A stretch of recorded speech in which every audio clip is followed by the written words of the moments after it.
What was your I don't get paid enough for this moment at work? I make $13 an hour on an ambulance. Every day is an I don't get paid enough for this moment. When I worked at McDonald's, I found out we didn't get paid for closing. We got paid until the store closed. So if it took us an extra hour or two to close, that wasn't paid. I wish I knew what I know now, because that is an open and shut case. But at the time, I was young and dumb. My first paycheck, I noticed I had a ton of missing hours. So when I asked my boss about it, she told me we only get paid until the store closed. So that night, I walked out when the store closed. They tried to guilt me into staying, because the other team members need me. Frick that. I don't work for free. Sorry. Especially when I'm already making minimum wage. No thanks. Not gonna happen. Used to work as a dental nurse. First patient of the friggin' day. Bloke said he felt sick after having a local anesthetic. He looked it. I grabbed the bin and told him if he needed to vomit, take the bin. He held it in his lap and turned, vomiting down the side of the chair and all over my pants and shoes. Of course I had to clean it up and of course they wouldn't let me go home to change.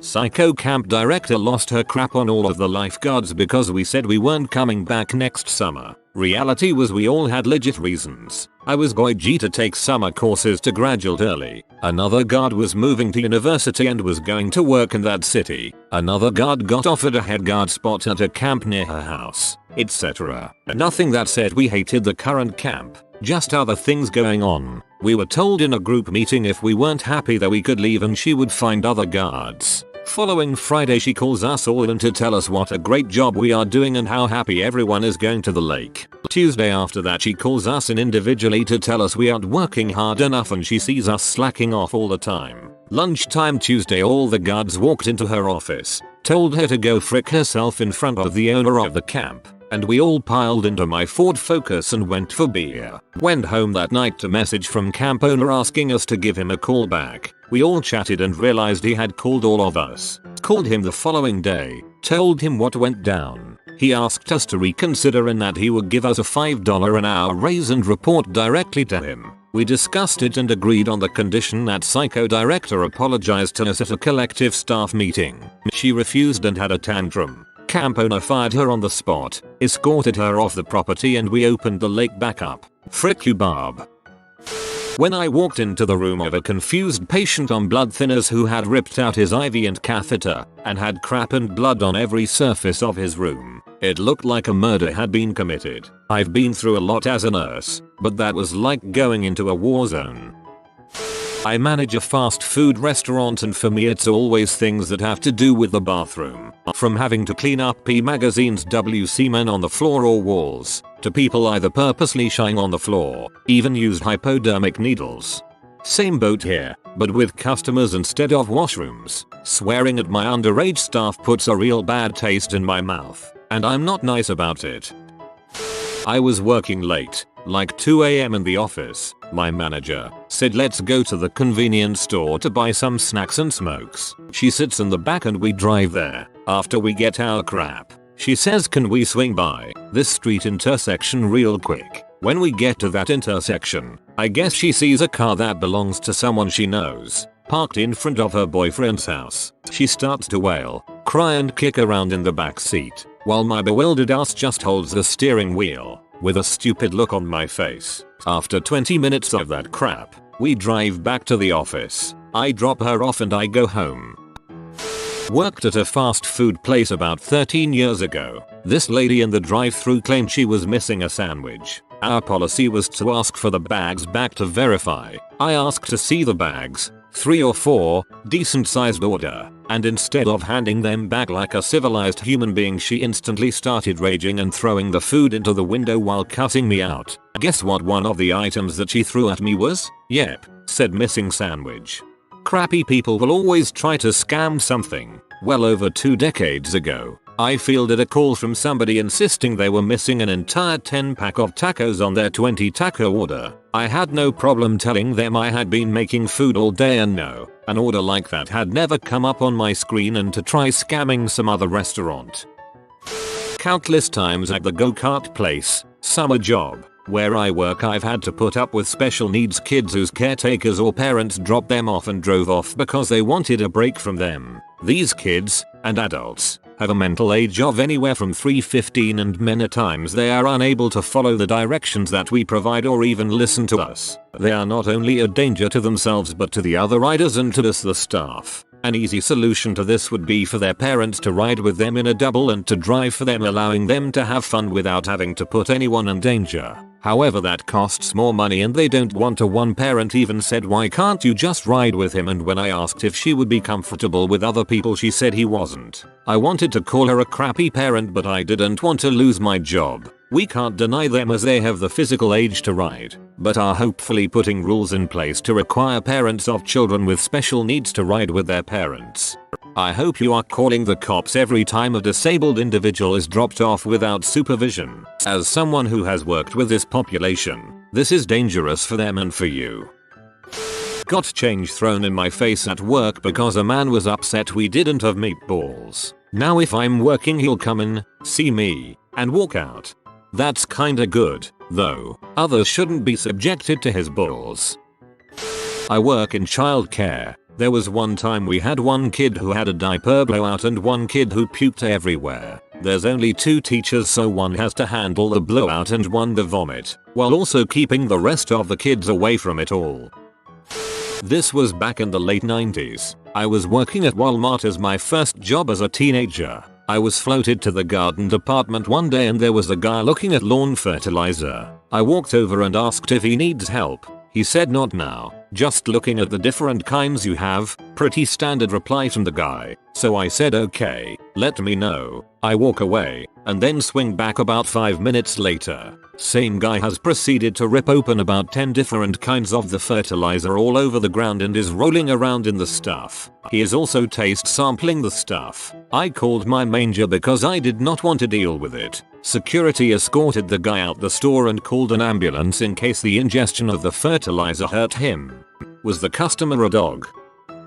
My boss insisted that everybody be at their desks at 8:30 sharp. She made me take roll on an attendance sheet and hand it into her every day. She also made me do it at lunchtime, when everybody left and came back, and when they left at night. Took roll for a bunch of adults 3 times a day. I don't work there anymore.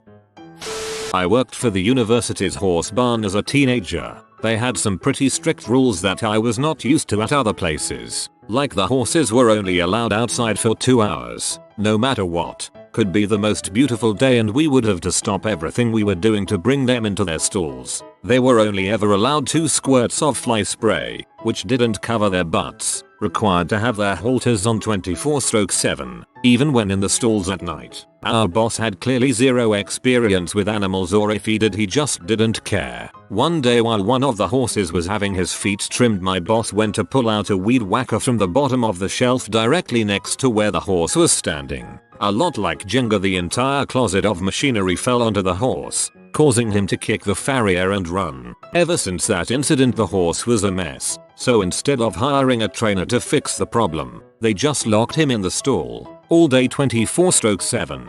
I quit shortly after that. I still wonder how that horse is doing. That poor animal. I'm so sorry that horse had to, and probably is still, suffering due to some idiot who doesn't understand prey instinct. I walked into the bathroom, and someone had smeared poop on literally every single surface, wall, everything except one small part of the ceiling they couldn't reach. Picasso almost made me quit, but luckily my boss told me to lock it, not let anyone else use it, and he got someone to come with a pressure washer. Props to your boss, honestly. Best boss on the thread, as far as I can tell.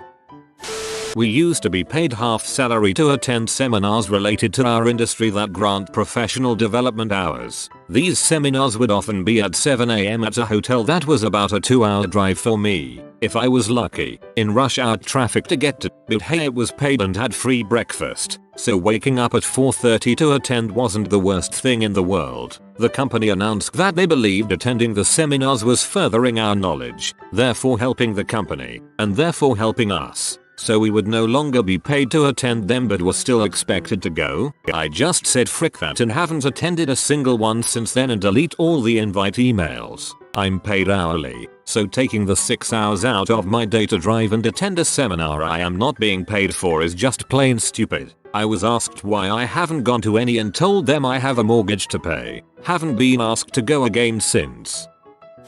Direct support staff for people with minor disabilities. 13 an hour. Had a client go off the rails because he refused to take schizophrenia pills. Was working night shift and he gets up in the middle of the night and starts yelling random things, running around the house naked, peeing on everything, asking for me to put a cowboy hat on him. He is now in a nursing home, bless his soul. Yes, he got his cowboy hat LMAO.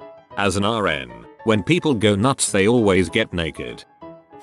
I work in security, and a bit under a year ago, I worked at some kind of public TV event. My job was to keep people without passes out of a specific area which was intended for those working behind the scenes to kick back and relax and get their lunches and all that. Anyway, only ones I was allowed entrance were people with passes and other security folks. But then word from above came that the exception was to be made for some kind of supposedly famous child music group.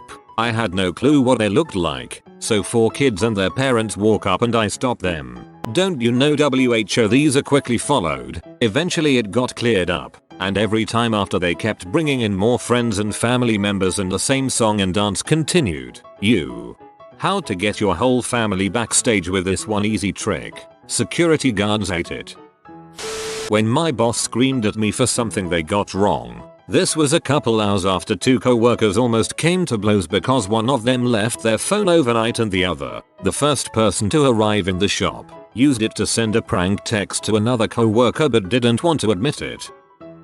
Was making $2 above minimum wage for a furniture rental store. I was supposed to be a manager in training but they screwed me and made me a jack of all trades. One day they asked me to help out on repo runs and get back furniture from people that didn't pay. First red flag was going into an area and taking away a fridge from a family and watching them take all their food out for their kids and getting friends to keep it cold. The nail in the coffin though was going to someone's house at 10 PM at night, waking up the family, going into the bedroom of a sleeping child to wake him up so we can't take away his bed as his parents didn't pay for it. As someone with young children at the time, I was disgusted in what I was doing. I was putting in 18-hour days doing these repossessions. I asked my district manager what I would be getting as compensation as I've had to do some very terrible things. She promised I would be well compensated for saving the company a ton of money and product. I got a $15 gift card to buy alcohol. I don't drink.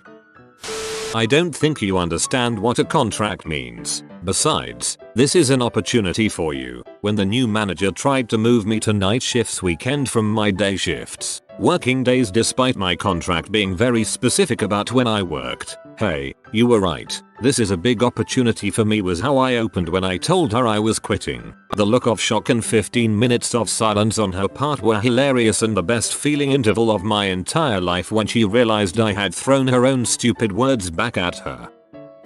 The time I went to sleep under my desk at work at 5 AM because I needed to be back at my desk for an 8 AM call. I had promised myself a long time ago that I would never sleep under my desk. I would go home, or just work straight through, but I wouldn't do that. I only lived a 12-minute walk home, but that night I realized that getting those extra 24 minutes of sleep were worth not going home. I was so sad about it. I am a corporate lawyer. We had been working, literally, around the clock for days on a deal that was going sideways. This was a Wednesday, a Thursday morning, but I had been there until 3 AM Sunday night, 5 AM Monday night, 6 AM Tuesday night, and had been back in the office by 9 AM every day. That's when I knew I needed to quit, but I'm still here a year and change later. Oops.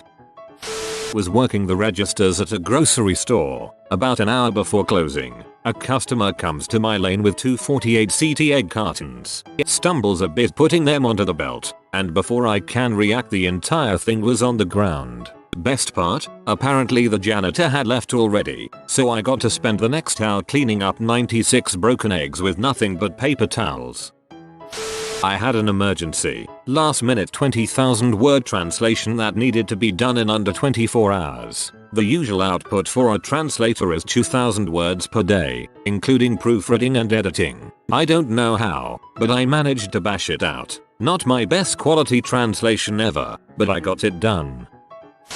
Despacito Nabo. 21 seconds and I'm already disgusted. Comment and add feature me to be featured in the next video. If you are new to the channel, you can subscribe. I publish new videos every day. Until then, check another video. Or don't. Either way, have a great day you magnificent people.